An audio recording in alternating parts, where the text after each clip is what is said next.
Merci d'avoir cliqué sur la vidéo. Si mon travail te plaît, n'hésite pas à liker, partager et à t'abonner, bien sûr. Et pour le reste, j'espère que la vidéo te plaira. A plus.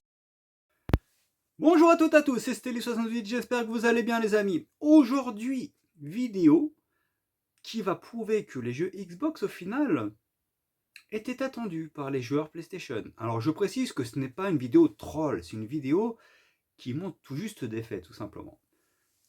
Et elle ne sera pas, bien entendu, euh, faite pour les joueurs, tout simplement PlayStation ou Xbox ou ce que vous voulez, qui ont une PlayStation, n'ont jamais eu d'Xbox en l'occurrence, et qui ont eu envie de découvrir l'écosystème Microsoft.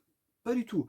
Cette vidéo, en fait, confirme juste que certains trolls, qui, ne serait-ce que quand un jeu sort chez la concurrence, que ce soit Nintendo ou Microsoft, eh bien, ont tendance à dire que c'est de la merde parce que c'est pas des jeux Sony, et bien cela prouve en fait que ces personnes-là avaient envie de découvrir l'écosystème Microsoft.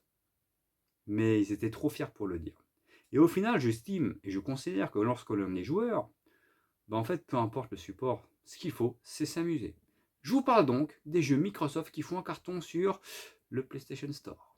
C'est parti.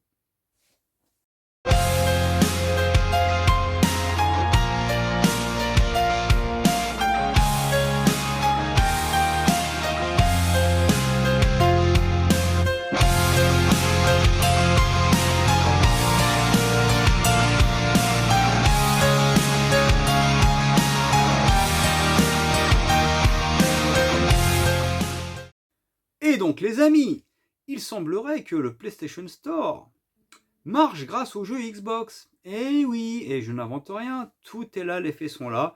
Je vais quand même, pour le coup, mettre un petit taquet à la fin sur Metacritic. Lorsque je dis qu'il y a quand même un favoritisme de la part de la presse, à un moment donné, il faut juste être logique et constater les choses comme elles sont, tout simplement.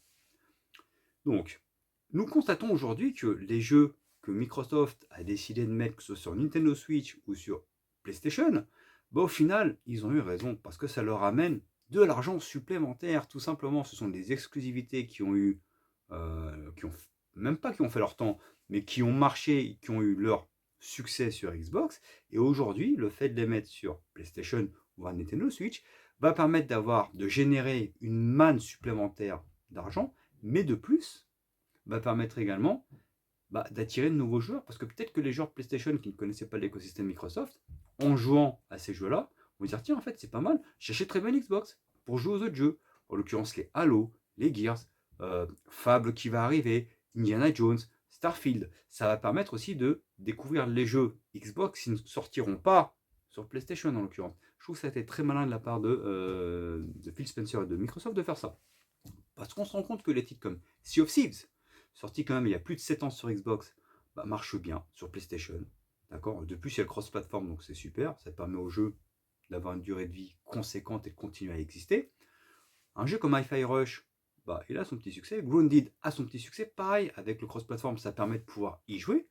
Donc on se rend compte en fait qu'au final, les jeux que Microsoft a mis sur Sony, beaucoup de trolls disaient ouais, mais de toute façon, les jeux Xbox c'est de la merde, personne va y jouer. Microsoft fait ça, c'est un aveu de la puissance, parce qu'en fait, personne ne joue à leur jeu de merde, personne veut jouer aux jeux Xbox, donc nous, PlayStation, on s'en fout. Mais en fait, fermez-la, les mecs. Je parle aux trolls, hein, bien entendu. Hein, je parle pas aux joueurs qui veulent jouer, découvrir d'autres écosystèmes, tout simplement. Ce que vous dites est totalement faux. Totalement faux. Je précise, totalement faux. Parce qu'au final, il semblerait que ces jeux-là sont en train de se vendre comme des petits pains sur PlayStation et que le PlayStation Store est quand même dominé par les jeux Xbox. Hein. C'est quand même énorme. C'est un pied de néo-troll en fait, tout simplement. Ça prouve qu'il y a autant de bons jeux chez Nintendo, chez Xbox que chez PlayStation. Parce que vous pouvez me dire ce que vous voulez. Hein. J'ai toujours dit que j'avais une préférence pour Xbox. Vous ne m'avez jamais entendu dire que les jeux PlayStation sont de la merde. En l'occurrence, jamais. Il m'arrivait de dire que j'ai des préférences pour les jeux Xbox. Il m'arrivait de dire bien naturellement que peut-être les jeux PlayStation pour moi stagnent dans leur structure narrative, couloir cinématique, et qu'en fait, ça se ne renouvelle pas. Ça, c'est ce que j'ai dit, et c'est vrai. Mais en soi, j'ai pris du plaisir sur Last of Us, sur Uncharted, sur Ghost of Tsushima, sur Days Gone, sur God of War, bien entendu, Heavy Rain. Le seul titre que j'ai toujours dit que je n'aimais pas, c'était les Horizon. Horizon Zero Dawn, Forbidden West. Bon, j'ai pas testé Forbidden West, mais Zero Dawn, j'ai trouvé bidon. Mais en l'occurrence, chaque console a des bonnes exclus, des mauvaises exclus. Il y a aussi des mauvaises exclus chez Xbox. Hein.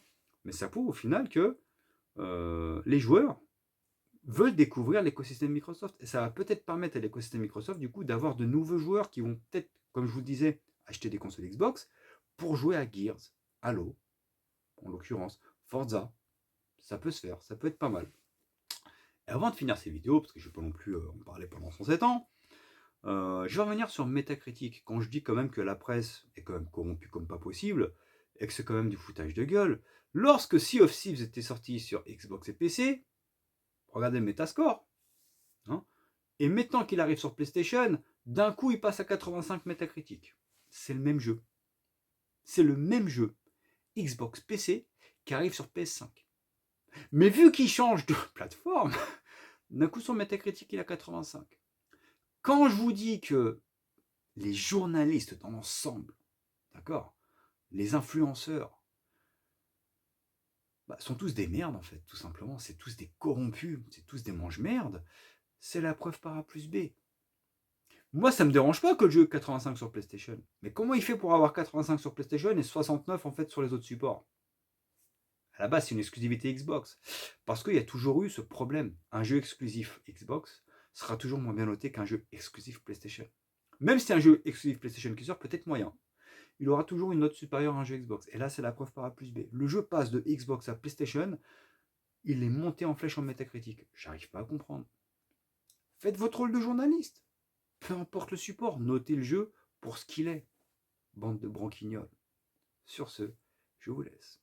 Ciao.